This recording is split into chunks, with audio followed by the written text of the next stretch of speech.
Everyone, I hope you are doing well. Today we will talk about how to fix or how to solve the problem of Cash App. You will go to settings.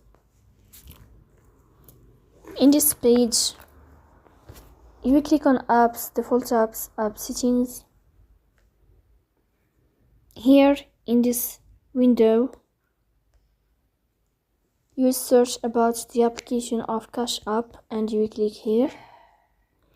In this page of app info, you will go to first stop and you will click OK. Here you will enter to storage. Then here you will click on clear cache. In the end you will turn off your phone and you will restart your phone again to fix that problem. So please don't forget to press the bell icon, subscribe. See you next time and thank you for your